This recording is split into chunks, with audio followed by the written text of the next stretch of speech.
All right, we're going to go ahead and get rolling. I know there's some people that may probably come in a little bit late from lunch. Some of us didn't discover the dessert table until a little bit later, and so it slowed us down on that. I'm Matt Jones. I'm part of the leadership team here at Space and Rocket Center. We hope all of y'all are having a great time here, being challenged with new ideas and new applications of maybe some old ideas. We have had a schedule change. If you walked in here expecting the acute analytics talk, that's been rescheduled for Thursday. We'll be able to give you time later on.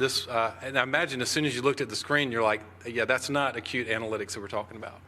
So I'm looking forward to hearing this as myself. So as a brief introduction, Dr. Howard McInvale serves as the Director of Defense, Diplomacy, and Intelligence at Guidehouse Incorporated, an integrated commercial and public sector consulting firm headquartered in McLean, Virginia. Doug leads Guidehouse's Huntsville office activities, supporting numerous Army and DoD clients in the areas of modernization, acquisition, and sustainment. His team of experts address contemporary challenges in digital transformation, supply chain risk management, predictive analytics, process improvement, fleet management, and artificial intelligence. Y'all cover a lot of ground with all of that. In his current role, he applies his career of military experience as an Army officer and his intelligence experience as a distinguished visiting professor for operations research technology at the National Security Agency to deliver enterprise-level data solutions for sophisticated operational and acquisition organizations that support the warfighter. An expert in systems of systems engineering and mathematics, Doug is passionate about helping strategic partners foster more data-centric approaches and optimize their business goals. Prior to his tenure with Guidehouse, he worked as Principal Operations Research Analysis and Space Engineer for a federally funded research and development corporation, where he led digital transformation activities for the Defense Intelligence Agency and for the Office of the Director of National Intelligence. He's an award-winning researcher with 15 peer-reviewed scholarly journal publications and 50 professional talks. He's also a West Point grad and an airborne ranger with duties in combat at the Pentagon and positions of leadership from infantry commander to academy professor. He's a credentialed Lean Six Sigma Master Black Belt from the. You're an impressive guy reading through all this kind of stuff. You got all right. So all the way down to Lean Six Sigma Master. I can't say that again. From the Institute of Industrial and System Engineering. His advanced degrees are an MS in Industrial and Systems Engineering from Virginia Tech and an interdisciplinary PhD in Systems Engineering and Decision Science from Vanderbilt University. And the best of the best here, Doug and his wife Amy have 3 children, and they reside locally in Madison, Alabama. So he's one of our own. So please welcome Doug to the stage to share his story with us. Thank you, Matt. Absolutely. Thank you for being here. Yeah, thanks, Matt. And it reminds me to take a moment, and maybe it hadn't been done enough, but we'll do it now, to thank our hosts and folks that have worked to make this conference possible. Nancy, Katie, Tyler, Matt, Greg, there's so many. Would you help me giving them a round of applause?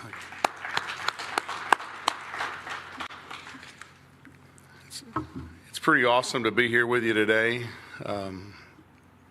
I grew up in Birmingham, Alabama. Just by show of hands, for how many of you, raise your hand if this is a local conference, so to speak, for you, okay? How many of you had to travel a distance to get here? Okay, great. It's a good diverse group in that regard. I'm sure that everyone that is from here has let those that have traveled in know that this is sort of atypical weather, but we appreciate your diligence to be here. Coming up in Birmingham, Alabama with a dream of going to play college football and be a soldier, I had a little bit of a left brain, right brain identity issue, I think, because I would do, big high school football in the fall and do Birmingham Community Theater musicals in the spring. And it was it served me well to learn that type of breadth is sort of a mental model for what we see and what I see a lot in the strategy and development in AI, in the sense that there's an operational component to employ these. There's also the need to develop them. And, there's a creative element to making the right things and there is a technical component to making the right things, and they both are equally important. There's a technical component to getting this slide back up here too, so Tyler, I appreciate your help with it. Oh, good. All right. So you should see a helicopter and a bunch of paperwork on the left, right? Good. Well, let me tell you just a small aside that sets that up. In 2009, 2010, at the Coin Academy, which is the Counterinsurgency Academy, a classified environment there in Kabul, I sat as a mid-grade officer whose job was to help develop some type of stability assessment tool for the Afghan assessment group and the American government to use to understand all the sources of instability that impacted governance, development, and security in our operations there, part of that 20-year experience that our country had. And there was a prominent government agency briefing in that forum with charts, with line graphs showing all the sources of instability across the country and how they were going lower and lower over time. And it was pretty impressive. And I raised my hand, and given the environment, you can talk sources and methods, and I asked the question, what is the application? What's the scenario? Where did this take place where you drove down this instability across all these different sources with this advertised total comprehensive analysis and assessment framework? Now, anytime somebody tells you that it's a total and it's a comprehensive anything, your spidey senses ought to go up. And while I appreciate the intent there, he said, well, this isn't an actual application, but this is how it would do if you use this framework. This is how it would all reduce the sources of instability across the country of Afghanistan. Not the most credibility engendering, didn't create a lot of credibility in what he was saying there because it was sort of hypothetical, right? It allowed me to then have to go back to first principles and go back to Regional Command East there with the 82nd Airborne Division and the ISAF Joint Command and start building out one that was going to be more useful and that sergeants on the FOBs would actually participate and engage and put the data in that was credible and allow something to be measured over time with no particular single instance or snapshot being totally accurate, but a trend over time could allow for us to then see if we were doing things that were improving the situation. What had happened there, and I tie that to the development and strategy component of things like artificial intelligence in our contemporary day, that the sales team had gotten way out ahead of the products team. They were selling what it was going to do and what it could do. It sliced it, diced it, babysit your kids, and changed your light bulbs. But then when you asked to see it, well, it's coming, right? And so I feel like in our current situation with AI, we are in some continuum of that and different stages of maturity based on what domain we're in and in what level of maturity your organization is in. In some cases, the sales team is in step with the products team, and you're out with things that you can really apply and go to market or apply in the national defense right away, and others that you're having to wait. And so there's that tension in the system between pressures that want to see things fast and demands that things be accurate and have the quality that goes with the speed. And so that's one of the things that I'm bringing today, and is to talk to you about a few insights from my foxhole, evolving from that experience, an operational life with a lot of intel components, three-letter agencies, working in technical fields, leading technical teams as an operations researcher, teaching and leading in the mathematics department at West Point, looking into space and space threats with federally funded development corporations, and now as a leader in the Guidehouse Corporation that looks both at commercial and federal facing problems and has made a big investment in supporting the artificial intelligence and technology innovations for major sectors in our country. And it's a privilege to be here and talk to you today. Let me ask you if any of these resonate with your business or organization. I'm not sure where AI fits into my daily job or the AI seems to stay in pilot mode all the time and doesn't really move revenue or the customer experience. We're always testing it, trying it out. The models are hard to deploy and maintain, and so they have a shelf life that kind of peters out. The data's messy and scattered, so we're always in like long data cleaning, and we can never really get to answers. I need a checklist to help me show where I'm making progress. So depending on how you answered those questions, I would ask you as an assessment just for yourself about how ready we are. And it crosses domains, starting with an initiative that is pretty national. I mean, when people start putting $500 billion investment into an industry, I mean, there's a lot of people that decide, I really love that industry, because there's angles there to make money and make a difference and use that investment to drive innovation. And so the America's Action Plan's one national strategy for it. The national focus on AI, both in commercial and the federal and defense space, are fire hot right now. It's the term of art. It's driving so many decisions and creating so many new capabilities. I read somewhere where the diagnostics in medicine and then travel services are the two fastest growing applications of artificial intelligence for commercial use and for not defense necessarily.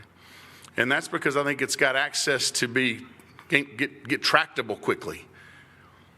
And particularly in a generative space, where you just need to understand the diagnostics and piece together enough things and see if these symptoms kind of look like this. Well, here's a possibility of what might be the problem. It also, though, follows the strategic guidance of the hierarchy of needs. The Department of War, now named, has a hierarchy of needs that spells out the data and analytics and AI adoption strategy. There's a decision that we are going to employ and maximize and leverage all the opportunities that AI affords us. And so that has led to policy being generated and XORDs. And in fact, on January 9th, I read a memo that came from the Secretary of War that was further implementing AI adoption and the platforms that are out there. There's several platforms for a different forum than this one that we could talk in detail that look at some of the autonomy that's being able to be employed. Look no further than the operations in Venezuela. There were artificial intelligence activities that allowed for certain assets to be operationalized in a way that was more effective, more productive in that operation, and there's many others. Certainly in acquisition, we're seeing an increased activity in how to test, evaluate, build, address the needs that are spelled out in some of the policies so that they can be part of the implementation strategy for AI across different agencies and different places in our international defense sector. Here's a list of what are some AI and some data activities that you see, and types of capabilities that I have had involvement with, particularly in that second one across the bottom with defense and national security. But the corporation that I work for, Guidehouse, also is very active in it for financial services, communities, energy and infrastructure, and health as well. Guidehouse was born out of PricewaterhouseCoopers, which is a major accounting firm, and so that carve out, of course, brought a lot of technical and financial management and technical disciplines, but the most recent years has been a really strong increase in innovating in these other areas as a leading technology firm. And so I offer you that these, as we look at the synergies between the AI and its reliance on data and how we employ that it's really a matter of breadth and depth. So one insight I want to share is that it's a trade-off there, because with breadth, you can span a lot of activities. You can get an inch deep and a mile wide, if you will. But with depth, you could get down rabbit holes and get more technically sophisticated, but it takes time. And so there is the business outcome that seems to drive whatever we're going to choose in that breadth. And if not one over the other is not right or wrong, but they're both important. And as leaders in our companies and our organizations, we have to make that decision. There is a default to risk and a default to speed in the current landscape that I sit in and talk from with respect to defense and national security. But largely, when at all possible, faster is better in all of our disciplines that we work in and all of our business opportunities. Save maybe academia, maybe where they, long-term research, longitudinal studies, things that are purposely meant to take time. But there's always a premium on time and speed. At the end of this set of slides, I'm going to end the hour with a top 10 list. And so looks like most of us here are old enough to remember the late night with David Letterman. He would have his top 10 list, and I came complete with one that we'll end with today. But I'll set up my next discussion on use cases by talking about that trade space between breadth and depth, because one of the centers of gravity between breadth and depth analysis and where that ought to be appropriate for you and your organization, where you sit and how you view the landscape in front of you, is to look at it with one component being uncertainty analysis. And I often bring up uncertainty because the default to uncertainty analysis is associating it with risk. How to burn down risk. The uncertainty associated with a certain endeavor or a opportunity or a pilot or an initiative, the innovation. But I will offer you that the risk is only one side of that uncertainty coin.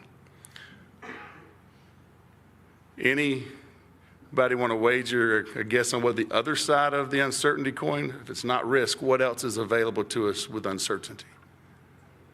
Somebody say opportunity. Yes, opportunity. So I also believe we sit at an important nexus or an inflection point, as some people say, to leverage the opportunities in front of us.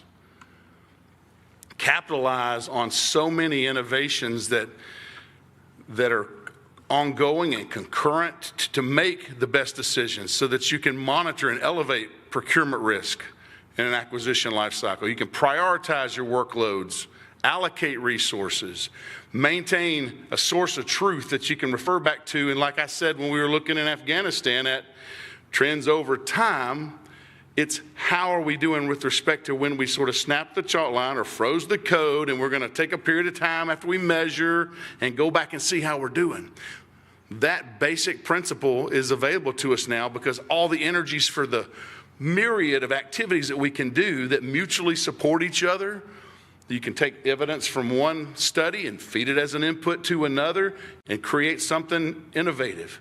And that's what systems of systems allow for. And so I had the fortune of being a Vanderbilt grad, get my PhD in systems of systems engineering, and route back to the math department at West Point.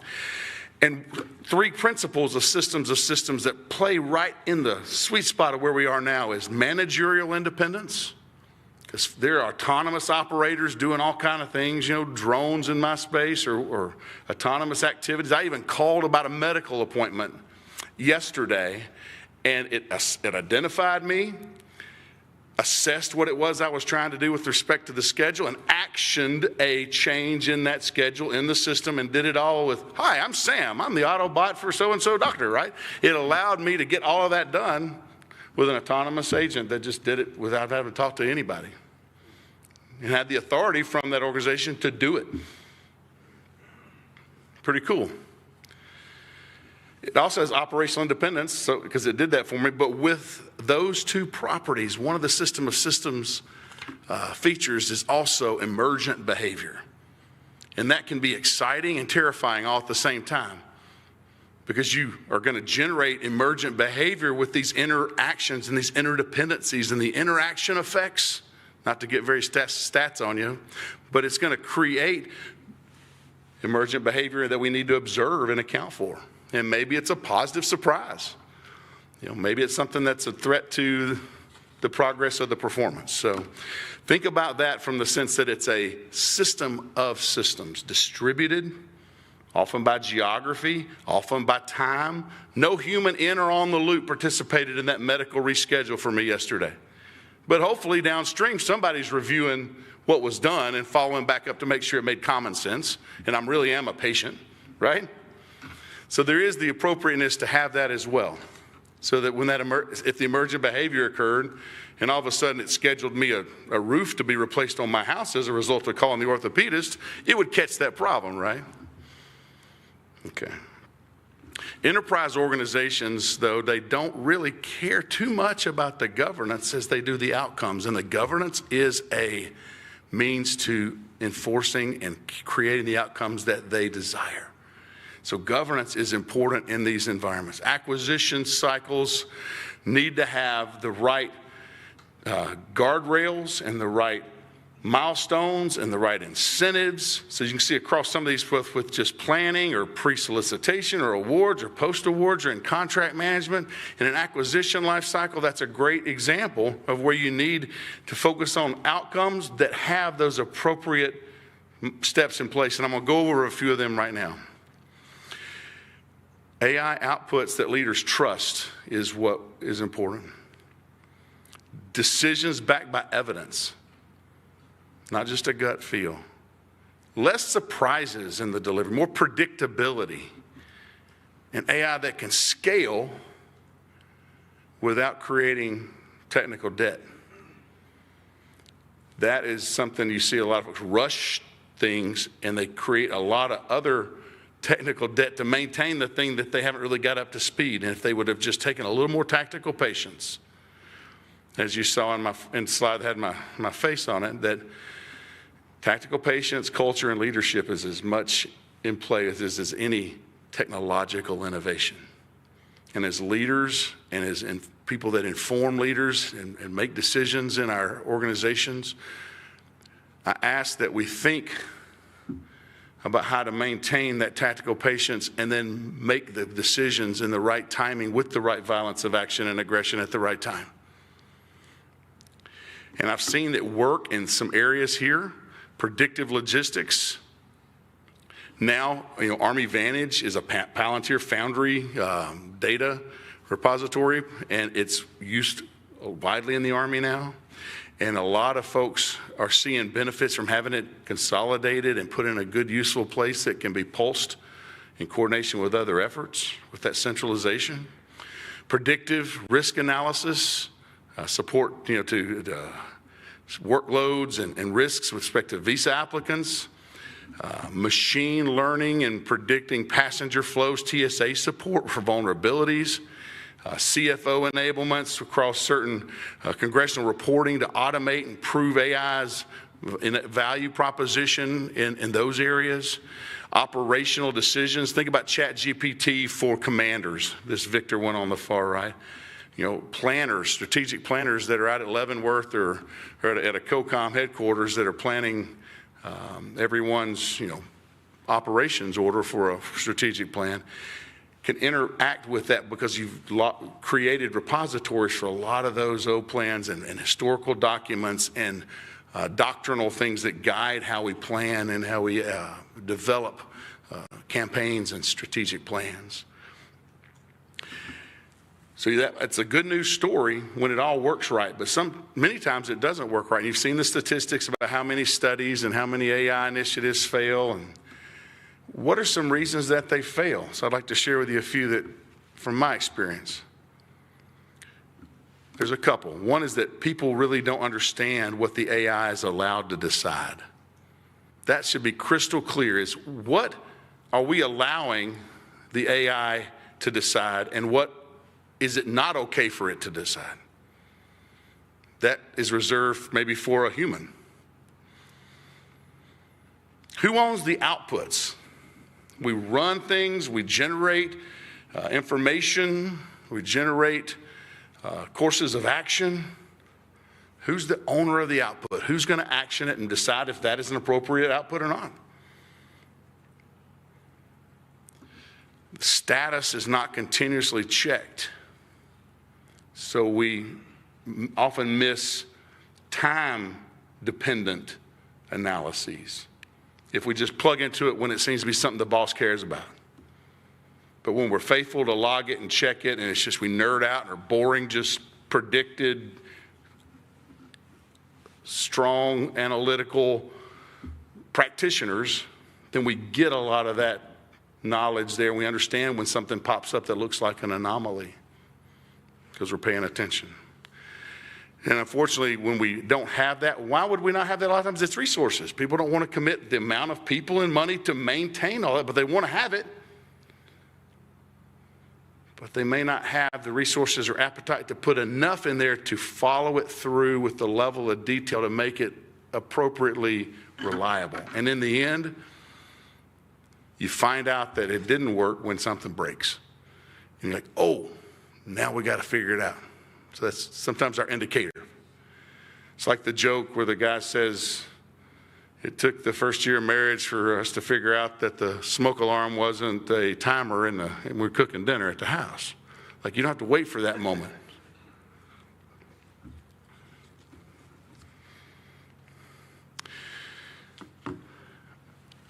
I asked the GP, I forget which one of the tools I used, but asked it to generate me a cartoon. And I did that to just show some diversity and how it can also, be in the creative space. And I said, hey, as a leader of an aviation acquisition organization, use publicly available information, satire, humor, artificial intelligence information, and information about society, produce an appropriate cartoon. And so these were the two that I got. And so I offer you that it can do these type of creative things that add, more than just data analysis on steroids. It can do it makes music. It makes so many new novel things. I think there's a Grammy category coming for the best song produced by an artificial intelligence application. So we're seeing it take root in lots of sectors. But the main thing I wanted, in addition, what we can't tell is whether or not it produces things of humor that are really funny.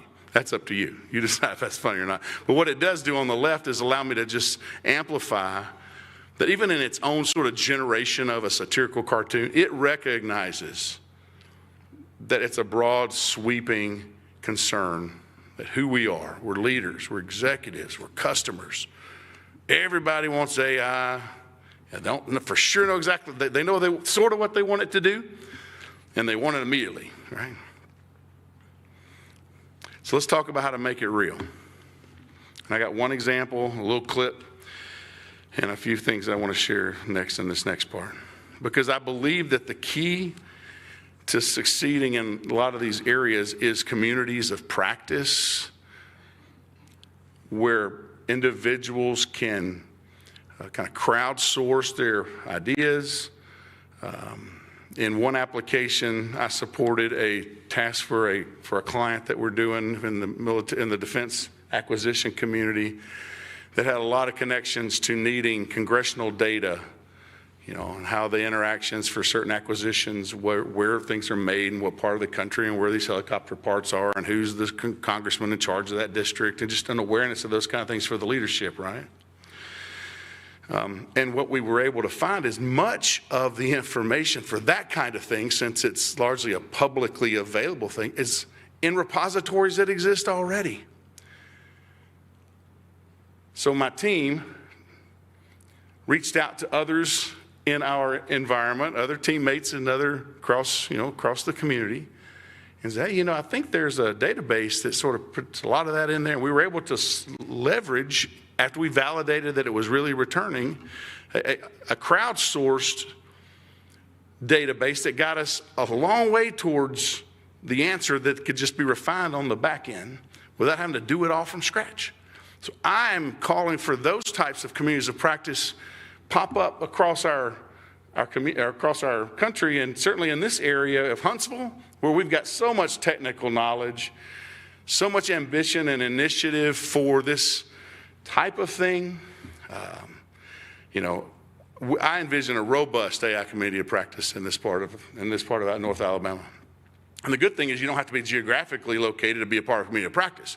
But a lot of people that live here have a lot of interest in growing and continuing to evolve and lead in the areas of artificial intelligence and how to make it practical, how to make it solve problems, how to make it make your business money, how to make organizations more higher quality performers. And I know that this is a specific area that I grew up here. I understand the area here in Huntsville to be, used to be one of the top 2 or 3 per capita in number of PhDs. Was in Huntsville in the whole country. And I know what I do know anecdotally is I can't walk a block without hitting a person with a PhD or seeing a BMW. So I know we're a lot of successful, smart people around here. But let's talk about how we can work together in a community of practice to drive optimal impact. And here's some thoughts about it. Here's just a list of things that I think it would have to, an optimal impact approach would need to contain these things. Specific decisions, not vague. It's kind of like the prompts. Prompt engineering, you can get a master's degree in it in college now, just on how to make prompts for artificial intelligence platforms, because asking the right question, returning the right information is really important. It's like garbage in, garbage out kind of analysis, right? If you can really crack the code on that, you can make it work for you. So the specific decision, the more specific you can make it, the better you can return the answers that you think help you most. Clarity on what humans' decisions are versus the AI decisions, what those boundaries are. That's another one. Traceable links to your outcomes. Being able to trace what you observe and what you're asked it in employment to an outcome. Because if it's not moving the needle on an outcome that you care about, you need to kill it. Using approved data sources. You may have your favorite one that seems to work for you, but is it the one that's the strategic force multiplier that is accredited and your organization sanctions? And those are the ones that are going to matter. And those are the ones that you're going to be held and have to replicate it after you get out of your sandbox, because you got to test one that you really just like, unless it's an approved data source. Continuous monitoring for detectable variance. Continuous monitoring for detectable variance so that you can see right away that something's a little off. And I favor some of that from my Lean Six Sigma Master Black Belt experience for all the risk mitigation and control for processes. But I think about that a lot when we are employing these tools. Guardrails built into workflows so that there's just protections for folks with varying degrees of ability or varying degrees of willingness to kind of muck it up and break something. And you kind of recognize when that happens, and when you detect it early, see the variance, get back on track.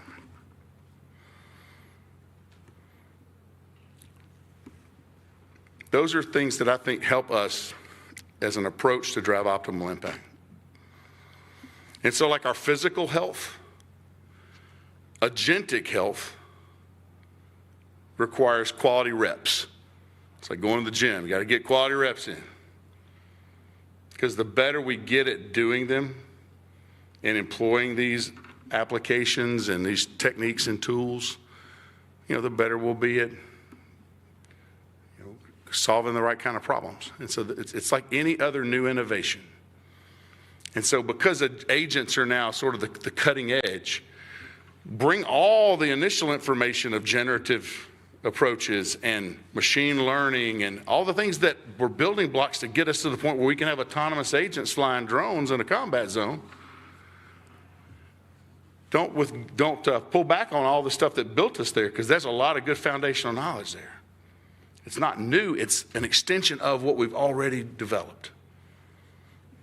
And just like you build on a good diet and a good work exercise routine, doing that just for a small bit, and then you increase your capacity as you get more strength and ability. It's the same here, same for your organization. Too many people fail because they quit on it, because they just get into it with the right energy and they bring their teams. They get 4 or 5 vendors telling them this is the best tool, this will do everything for you. It reminds me of back in Kabul at the Coin Academy. This will do it all. Well, hold on, slow your roll, hero. I just want to do this piece right here. Let's work on a pilot. Let's do an incremental thing and build that in your space. Some of you are working in small business. Some of you are working in corporate America, and you've got to find where that fits. But my point is, the incremental growth is a foundational thing that I would encourage it, regardless of your application. Take where you are and take the next incremental step. Don't try to go too far too fast. While you're all together throwing risk, caution to the wind and going for speed, it's a little bit of a dichotomy. You got to find where that is for you. That's the breadth and depth piece. Okay. Write down the decisions that this innovation influences. What are the decisions that this innovation influences? Define the evidence that you need to see as a leader to trust that.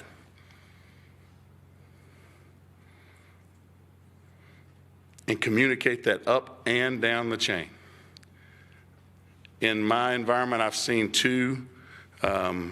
both sides happen. And one is where communication is really just centralized at the leadership or at the technical leadership.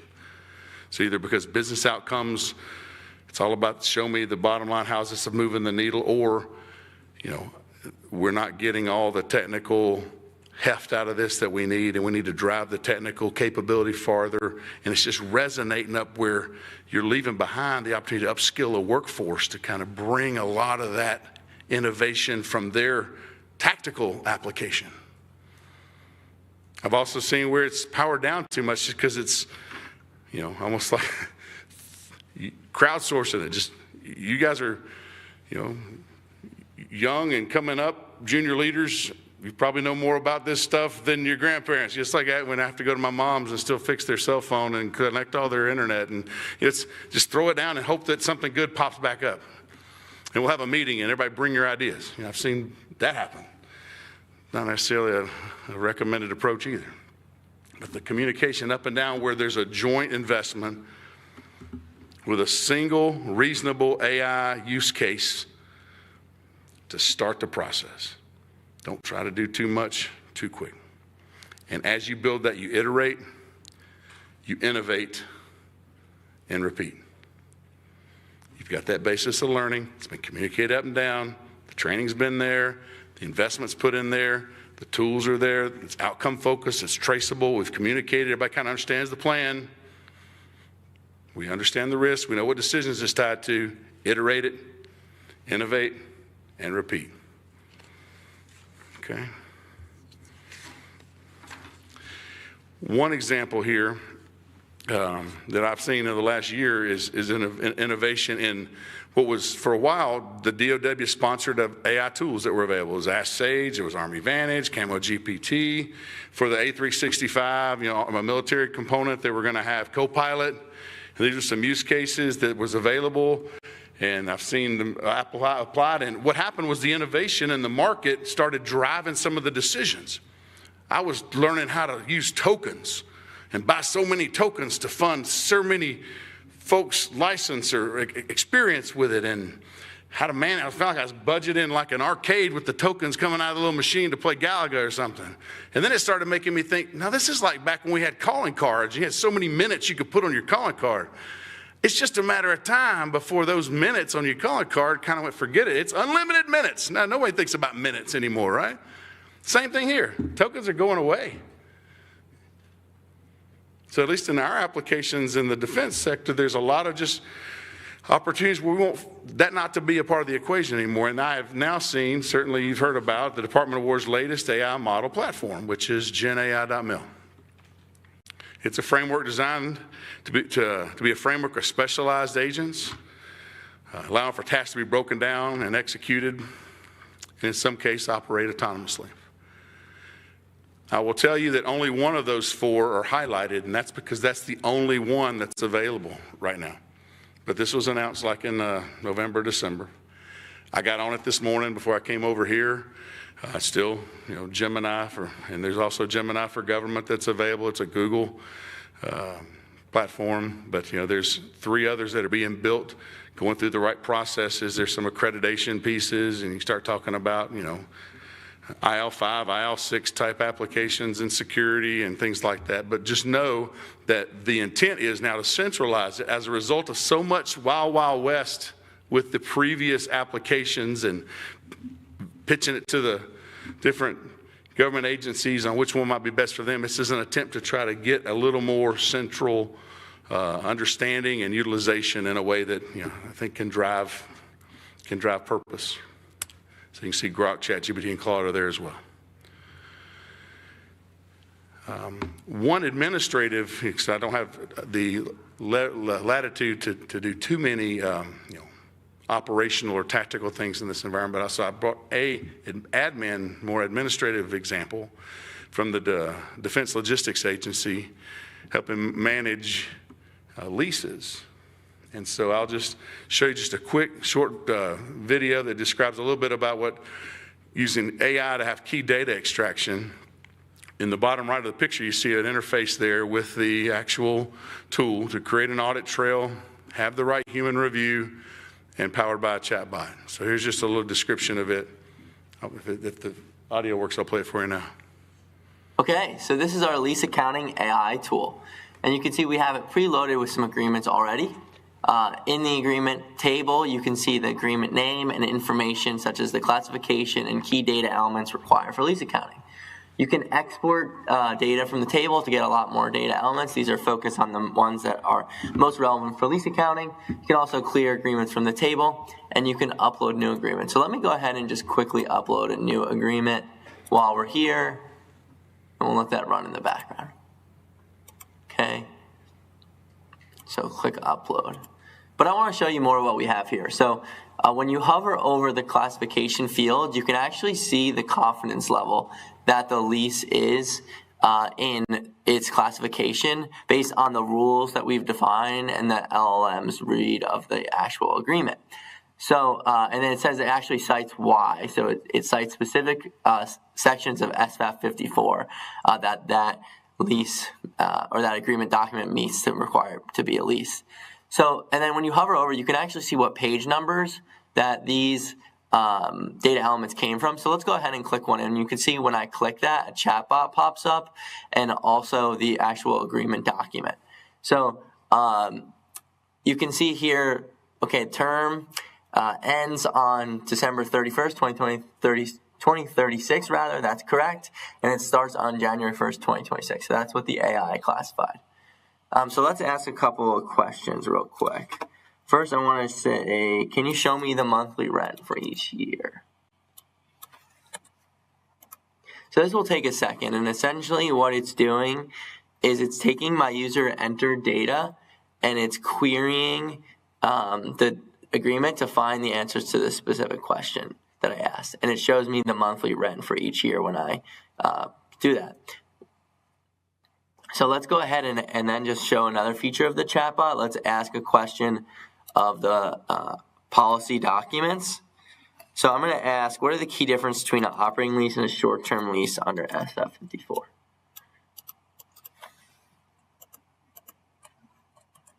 Okay. And this is doing the same exact thing, but it's actually going to the lease accounting policy. So it's going to a different repository, and that's when I select that checkbox or unselect that checkbox. That's what that's doing. So give it 1 second here, and it will tell us basically a long justification that is generated by looking at SFAF 54. So short-term lease, less than 24 months or less. And there's no longer a classification for operating lease in SF 54. Okay, so that is the end of our demonstration. Thank you.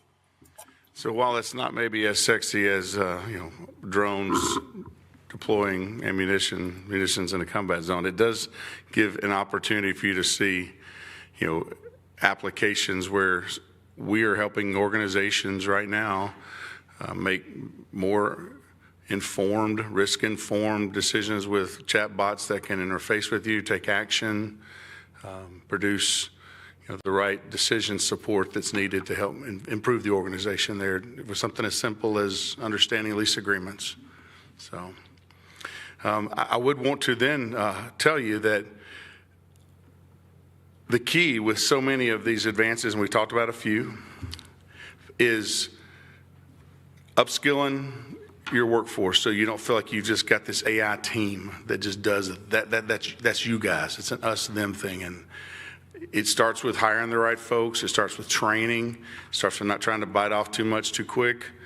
It's identifying the right use cases that are tractable, integrating them into the business processes, and building trust in the data, as we've talked about, that drive the right behaviors.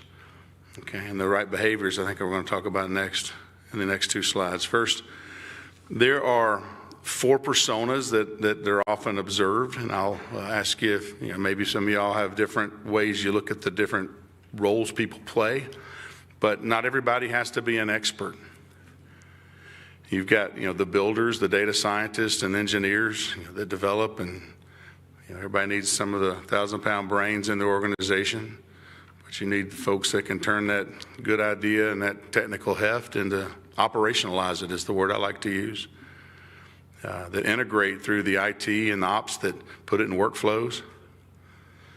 And then you need all the right analysts that know what you're looking at and make RFIs and decision support based on the information that you pull from it.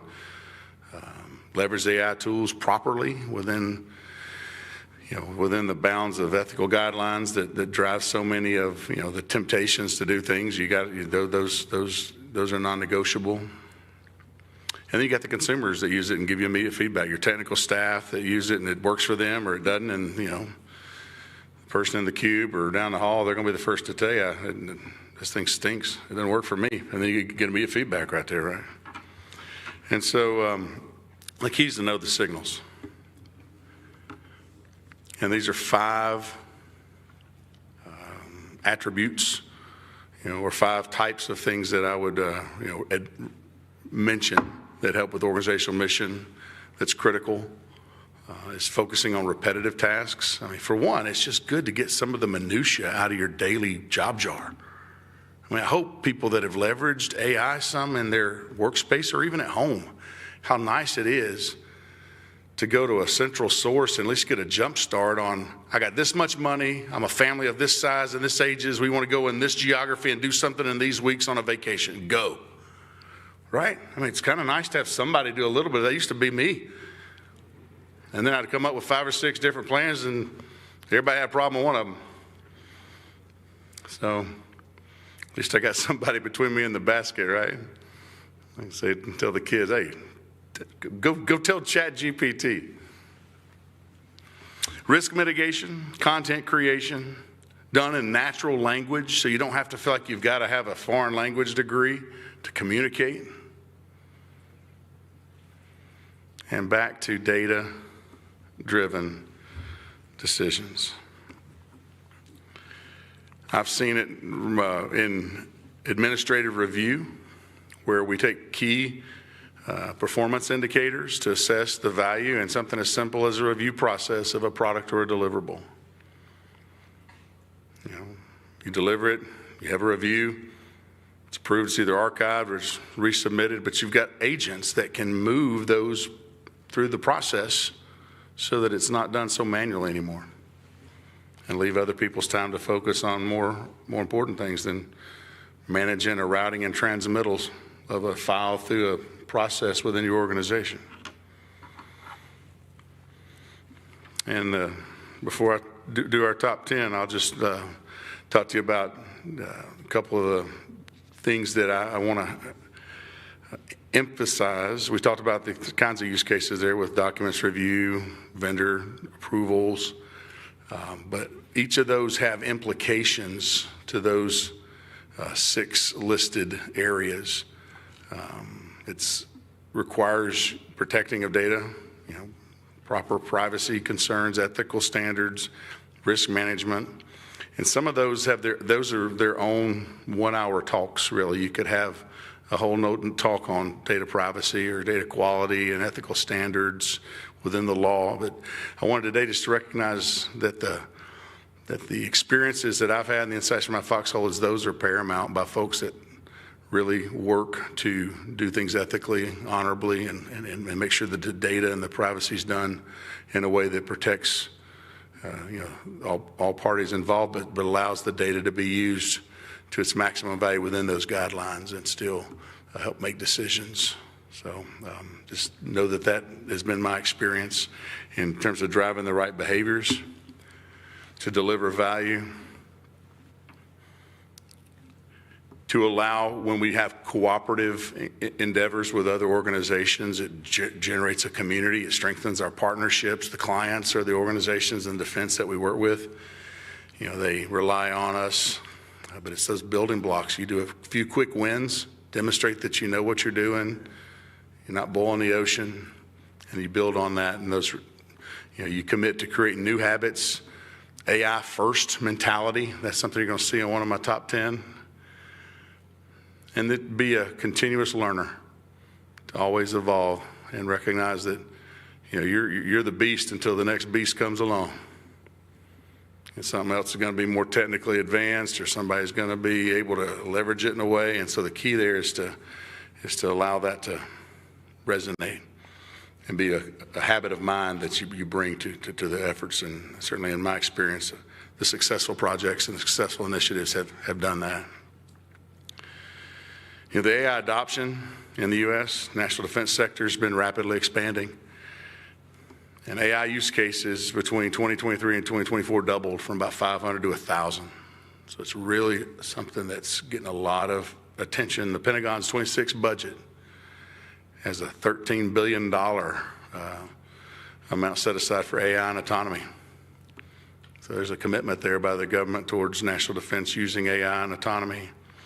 There is a specific strategic initiative exactly named AI and autonomy for one of the clients that I supervise right now. That's a 2026 initiative, and there's no secret why that's the exact same initiative for them, because that's a strategic priority of the Department of War. So you see it a lot in intelligence analysis, making good decisions, autonomy, like autonomous vehicles, drones, et cetera, and then logistics, predictive logistics. Understanding when an investment makes sense. And two ways I've seen it done, specifically with logistical data, was when in last January, about a year ago, there was a helicopter that crashed in D.C. area with an American airline jet, and there was only 2 or 3 folks that the leadership in the aviation community leaned on to get the accurate health data for the aircraft, like maintenance and parts and when things have been done. And my team was fortunate to be the ones that had the vantage-based expertise embedded with the unit that knew how to get that information quickly to the NTSB and senior leaders. So it was that kind of credibility is what you got to build. And then an AI application from back when there was an Afghanistan withdrawal, and there's a lot of decisions on what to do with a lot of the equipment. There's tens of $1 million helicopters sitting over there, and do we try to bring it back or do we blow it in place? Those kind of decisions had to be made. And so within a 24-hour RFI, we were able to do the analysis and send it back that we needed to bring it back. And it saved about $40 million a piece when the decision had before that analysis that we brought forward had been said to just blow them in place. We're in a hurry. This is an expedited withdrawal. Let's blow them and move out. So it took the extra time to do it and saved, about $80 million doing that kind of innovative analysis using some of the AI tools available. So it's available and it's out there. It's why you're here today, and here this week to learn more about it. And let me just bring us home with just 10 insights. No drum roll necessary, but number 10, focus on the decisions a solution supports. That would be, we hit that pretty hard. It's not tied to a tool or a work product. That decision support solution is useless. View innovation as a pump not a filter. Don't be a leader that says, prove me that this is the right thing. Like, let the horses run to the extent you can afford it, and then let all the creativity and production start to rack and stack across which one seems to have merit and advance those so you get a best of breed. New tools are coming all the time. So once, we think we've got it, we've got the ability to do unmanned systems or data analysis or decision support with this, be ready, because, the next pace-setting project is coming along, and so you're going to be pioneers of the new innovation. So have an R&D posture that's tied to your business outcomes, that's looking to advance your position in your line of business or line of work, not chasing the shiny object, like always having to have the latest, but understanding with the wisdom to know this is in advance we really do need to take advantage of, rather than it's just got a few more features, so I want the new iPhone, right?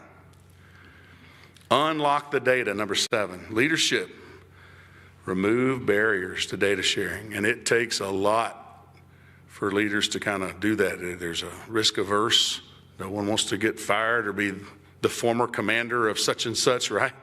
So you've got to build up the trust by relaxing the traditional risk postures that would be uncomfortable for many. But that's how you're really going to get at the holistic analysis, when you can unlock the data that spans the whole space. Because when you're just looking, at a subset of the data, that's your population, and your inferential statistics are going to only be based on that subset. So the broader, holistic set of data you can allow for it to include, the more comprehensive your solution is going to be. And a more comprehensive solution is more likely to work and less likely to fail. Maintain access to the latest. So for us, it's about, with the Department of War, if there's and we're moving towards more commercial offerings, you can rest assured that, it's got some people nervous, a lot of commercial applications and commercial tools. It's a lot better when it's locked down in a container, in a vault, and I got the key, right? Less risk. It's part of that, unlocking the days. But we're going to get access within 30 days to the latest tools and innovations. And so our job is to then say, what do we do with it? We just barely got the other one to where we think we know enough about it. Now we got a new one. It's great. Grow the team. Keep more people focused on the variety that's out there, so when you need, a steak knife and when you need a butter knife. You got the right tool for the right purpose. You're fit for purpose. And bringing us home, experiment. Have an experimenter's mentality. Be open to the diversity that comes on a team that has a variety of technical backgrounds, creative backgrounds, that can make for adoption inclusive of developers, practitioners, and creatives that make the new and innovative ways than just the typical applications. Number 4, seek critical feedback and iterate. Be okay not knowing all of it, but having enough people that together you got a pretty good sense of all of it as a team. Call me. I don't know it, but I know what I know, and I'll compare, and that's what this community of practice I was advocating in North Alabama among corporations and organizations on the arsenal and just people that are interested. I think it's a great opportunity, and it's local. It could be done over beer. And allow us to iterate, collaborate, communicate, and have a good experience to share some of the information that helps all of us. Number 3, commit to AI first. I mentioned that earlier, but resistance is natural. It's my first instinct to go to AI and try to get a hasty solution, to get a start point, to get an 80% solution. Or do I go to another tool? There are still people that manage a lot of their records in Excel. Nothing wrong with Excel. I remember in 1999 as a grad student at Virginia Tech and as a master's student, first trying it out. It was kind of a spreadsheet thing replacing Lotus 1, 2, 3, and it was kind of cool. Now it can do macros and bend spoons, but it's kind of antiquated for a lot of applications. My point is, people are where they are in that journey. Try to commit to AI first. It takes a little personal courage. First mover advantage applies in this environment. I brought the game theory course to West Point as a member of the faculty in the mid-2013-14 timeframe, and taught it for a number of years. It supports expediting credible solutions to the market. It really does. Accompanied with a marketing blitz to let people know it's even there and exists. Get brand awareness so that you can have success flow by being first to bring solutions, tools. There's a first mover advantage that applies to innovation and artificial intelligence, particularly in the agentic space, because you're asking folks to believe that you've got autonomous agents that are doing things on your behalf that other people's agents don't do. And it's like having additional employees. I got the best team, and some of them are flesh covered, and some of them are in a computer, right? Almost like it's additional members of my staff. It's kind of weird to get used to that. But the first mover advantage is there for those that embrace it. And within ethical boundaries, I hammer that home, boundaries that are not violating, legal or ethical norms. Risk-taking needs to be the default. It needs to be our guiding principle. Adopt an approach that cuts through antiquated red tape and get these tools out faster than ever before. And the ones that do that are the ones that will see the most success, both in their performance, retention of your people, quality, and your bottom line. That's been my experience. And as far as an experience of talking to folks, I'm really been delighted to be with you today. I hope that there's an opportunity after this to talk more. But here's my contact information. If you ever want to shoot me an email if there's any more conversations you'd like to have moving forward, and I appreciate it and thank you for your time.